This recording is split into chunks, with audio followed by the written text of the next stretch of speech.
নমস্কার সকলকে, রেসিপি জার্নিতে স্বাগত। আজকে একটা বিষয় আলোচনা করব, সেটা হলো ম্যাচ মেকিং। ম্যাচ মেকিং এর ক্ষেত্রে শুধুমাত্র গুণ মিলন ভালো মানেই যে বিবাহটা ভালো হবে তা কিন্তু নয়।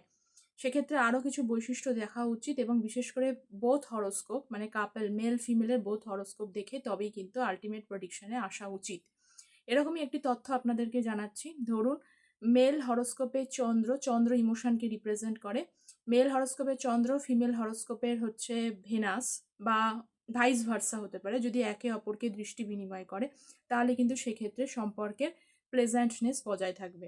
যদি কোনো কারণে এই দৃষ্টি বিনিময়ের মধ্যে যদি অশুভ গ্রহ দ্বারা পীড়িত হয়ে যায় তাহলে সেক্ষেত্রে কিন্তু মাঝে মাঝে সেই সম্পর্কের প্লেজেন্টনেসটা নষ্ট হয়ে যেতে পারে। তাই এই জন্যই ভালো বিবাহ শুধু গুণ মিলানের উপরে নির্ভর না করে বাকি সমস্ত বিষয়গুলো দেখতে হবে, ম্যাচ মেকিং এর পয়েন্টগুলো, এবং বিশেষ করে দুজনের হরোস্কোপ কেমন আছে সেটা বিচার বিশ্লেষণ করে তবেই কিন্তু বিবাহের দিকে এগোনো উচিত। তো এই ধরনের তথ্য পেতে চ্যানেলটা প্লিজ সাবস্ক্রাইব করবে। দেখা হচ্ছে পরের একটি তথ্য নিয়ে আলোচনা। নমস্কার।